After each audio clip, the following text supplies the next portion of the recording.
Welcome everyone to Grit Machine DNA, the podcast where we try to inspire you to do wonderful things and powerful things. Today I'm joined by Radhames Nova, somebody who I met months ago and truly inspired me. Some of the work he does on his professional side is to teach, mentor, empower young professionals to do powerful things. So we're going to get into how he got into that, who he is, why he does it, etc. Radhames, welcome. Thank you. Thank you for having me. It's an honor to have you today on Grit Machine DNA podcast, Radhames. So I'm going to jump right in. We have several questions that we ask our guests. We're going to ask you the first one. Who are you? Who am I? I'm a work in progress. I am someone who has been blessed with a loving family, an amazing journey so far in my life and my career, but someone who's realizing that I have a lot of work to do still to improve as an individual, as a husband, as a father, as a leader. So I'm excited about what I've done, but also excited about what the future holds. I love that. We're all still growing, right, and getting better. Radhames, I have to ask you, what defines you as a person? Well, I think my story has become a big part of who I am. So where I grew up, what brought me to the U.S., what's kept me in the U.S., and the trajectory that I've had as an immigrant, as a young person who benefited from youth development and philanthropy in this country, to now leading an organization that's doing the same thing for other young people to try to empower them and give them the tools they need to succeed. So a lot of it is my own story. And a lot of it is just continuing to learn and observe and trying to grow as a leader. So where is Radhames from? I was born in Santo Domingo in the Dominican Republic. I lived there until I was 13, 14.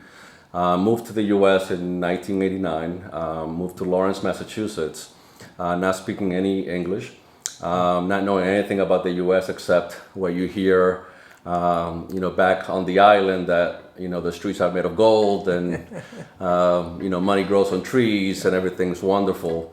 And then you come and you realize that there is a lot of wonderful things in the U.S., but there's also a lot of challenges that you have to fight through. So I was born in Santo Domingo, but I have a lot of roots in Lawrence, Massachusetts. What was life like in Lawrence for you growing up at that time? I mean, all I remember was going to school and playing ball at the Boys and Girls Club. That was 90% of my time. And there were some things that happened. Again, I didn't speak the language, so I went to Lawrence High School my freshman year to the bilingual program. And what I found out was that I wasn't learning any English because all my friends spoke Spanish, and I was very comfortable speaking Spanish as my first language. After I finished my first year of high school, I approached my mentor at the Boys and Girls Club of Lawrence and asked if I could go to Central Catholic High School, which is one of the top performing private schools in the area. How did you know about the school? I found out through a relationship that the Boys and Girls Club has with the school, somehow, some way, they let me in my sophomore year, even though I barely spoke the language. And on paper, I probably shouldn't have been accepted, but I think the fact that my mentors at the Lawrence Boys and Girls Club went to the school and said, this young man has a lot of potential, you got to give him a shot, and they did. If you had to put in a nutshell, who are the one or two people that have truly had an incredible impact on your life? I mean, it starts with my mom. To take that journey from the country you love, again, being comfortable, to then leaving everything behind and going into difficult situations for the betterment of your children. I mean, that's admirable. I mean, most of us wouldn't do that. Yeah. And then, there's a gentleman by the name of Steve Kelly at the Boys and Girls Club who, again, took a liking to me. He's the one who brought me to meet with the principal at Central Catholic High School, who stayed on top of me to do better and push myself. I mentioned Mike Morris, the attorney from Andover, who has always, has been in my life for 30 plus years. Those are the folks growing up that I've always kind of credited for a lot of what I've done. I think today I look at my own wife and my daughters, who are way smarter than I was. So let's talk about professional, Radhames. So I've come to know you through the professional side, even though our concentric circles, we should have met each other years ago. I met you through this incredible organization you lead. Could you talk to those listening and watching? What do you do for your day job? Yeah, for almost 7 years, I've been the CEO of Junior Achievement of Greater Boston. It's an organization that has been around for over 100 years, was founded in Springfield, Massachusetts, is now operating nationally all over the US and globally, in over 100 countries globally. And it started out teaching young people about entrepreneurship and entrepreneurial thinking, being innovative, being nimble with their lives and their careers, and then evolved into financial education, personal finance, career readiness. And I lead a great team of very dedicated professionals who have, really put their whole careers behind empowering young people to hopefully, improve their lives and their families' lives.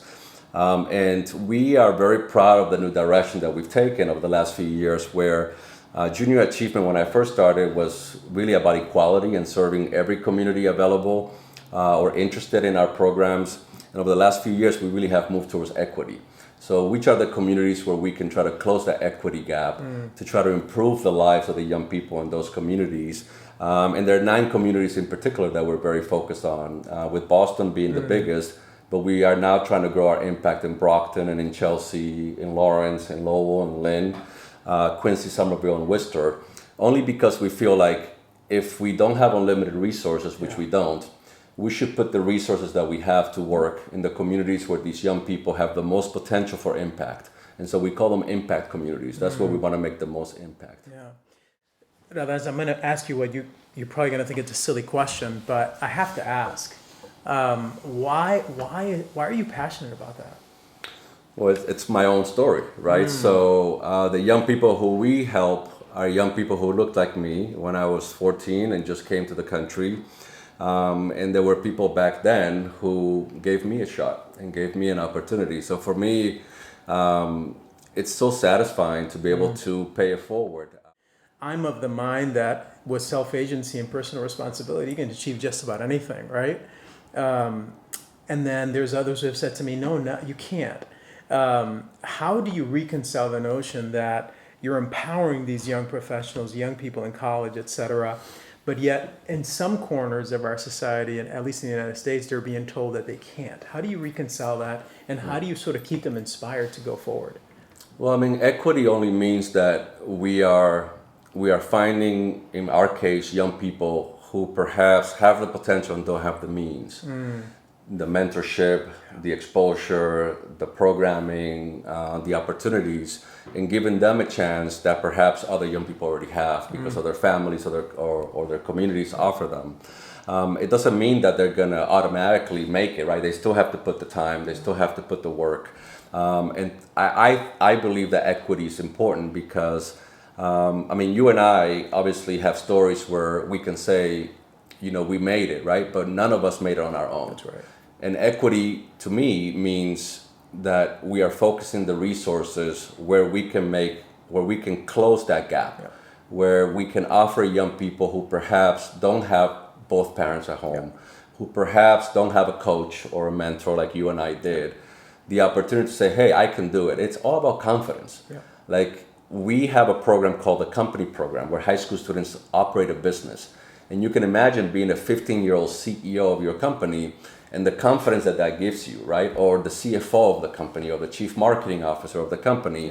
And it's all about confidence. We don't tell them that. We tell them that it's about making money and having fun because they keep their profits and they like that.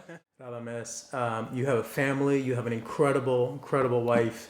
How do you, let me start with this one. How do you balance your role as an executive leader, an incredible family? How does that work-life balance work for you? How do you do it?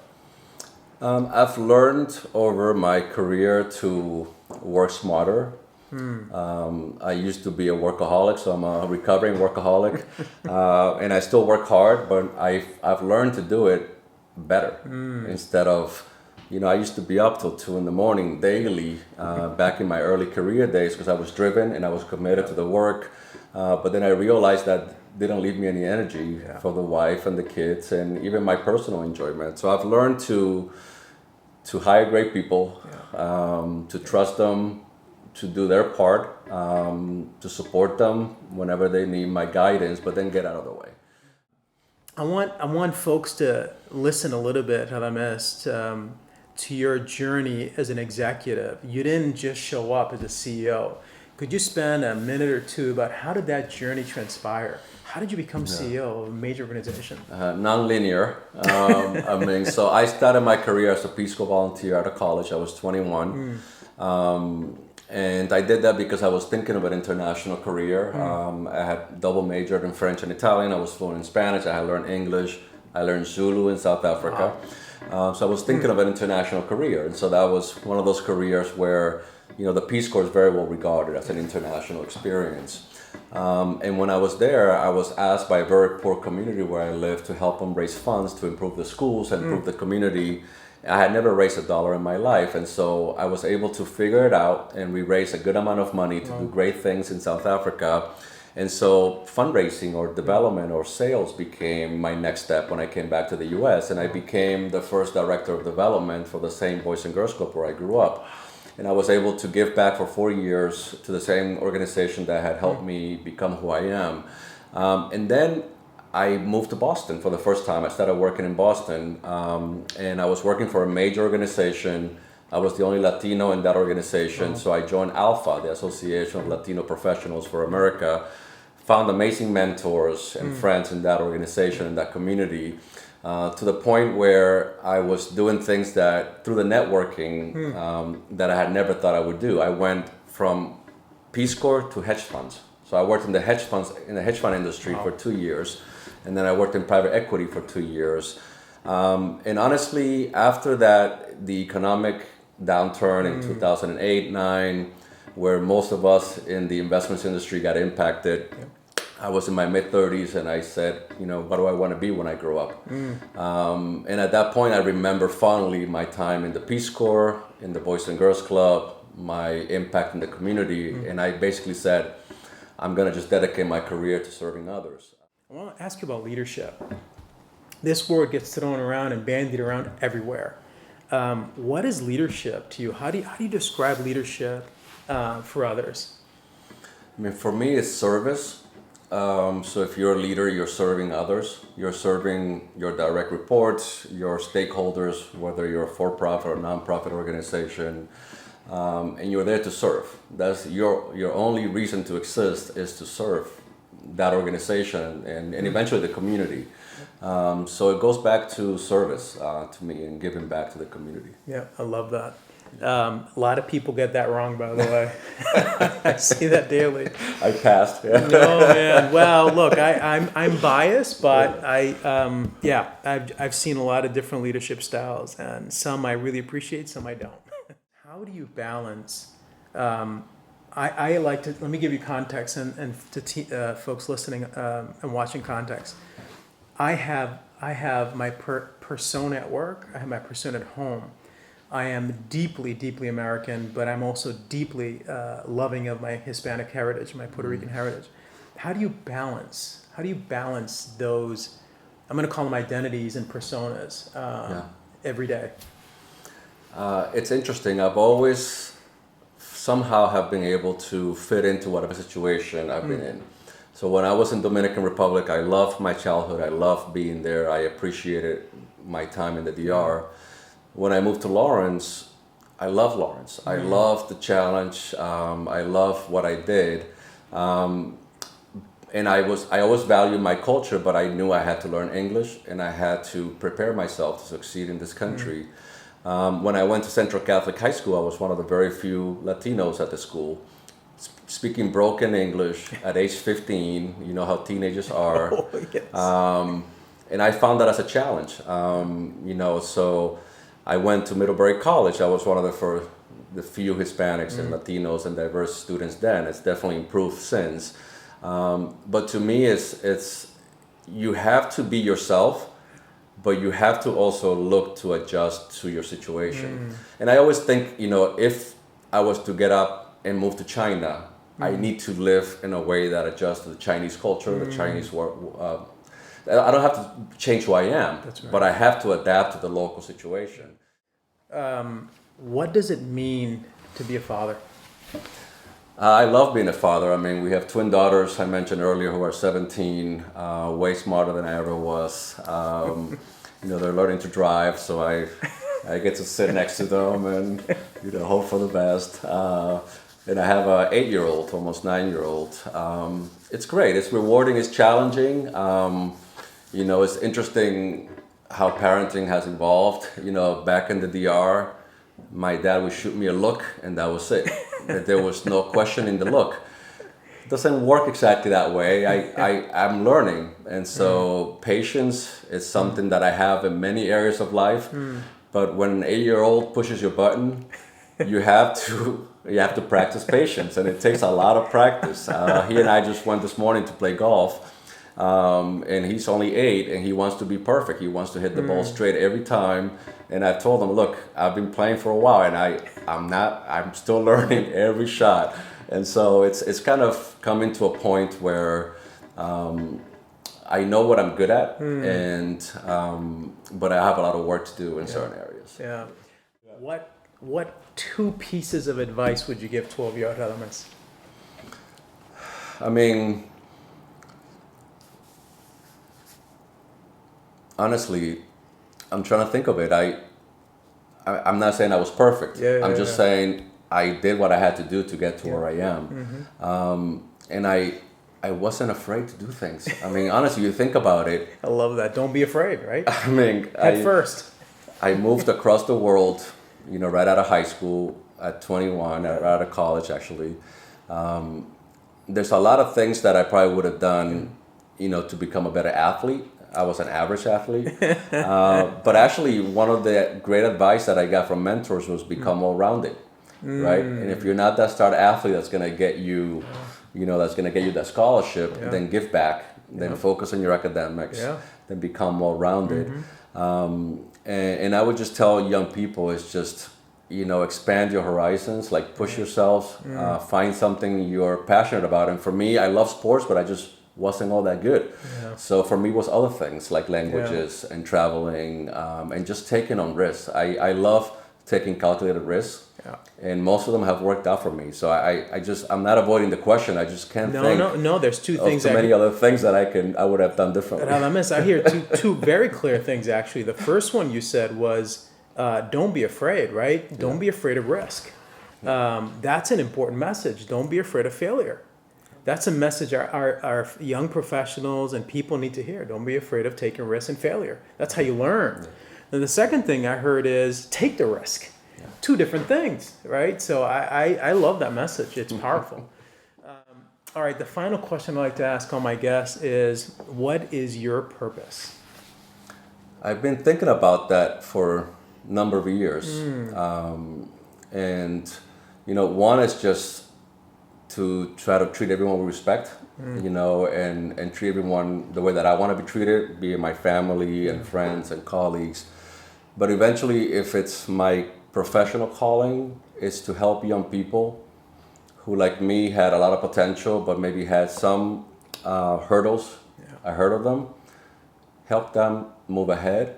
Because when you do that, you're not only empowering them, they're going to come back and empower the community. The region will be stronger, the country will be stronger. So for me, I have 2 big passions professionally, and it's youth development in young people, and it's equity. Who can we give opportunity to who maybe doesn't have it, who can then become a community leader, like you and others who come back? That's what drives me professionally. Personally, I'm still figuring it out. I mean, I'm a work in progress.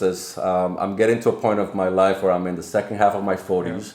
So I'm starting to think more about myself. Like, I'm good at certain things, but what can I work on me? And I got a lot of work to do. Before we wrap up, anything else you want to add? No, just thank you for the opportunity to have this conversation. And I would just, to the point of service, I think if each and every one of us find something to give back to the community, whether it's time, whether it's your career, dedicating it, or if you're in business and you find yourself in a professional success, give back, right? Because when we improve one young man's life or young woman's life, the whole community benefits. And I think when we find a way to tap that untapped resource, we're going to do better off. Yeah. Radhames Nova, CEO of Junior Achievement, thank you for joining us today. Thank you all for listening, for watching. This is Grit Machine DNA signing off. Stay blessed, everybody. Thank you.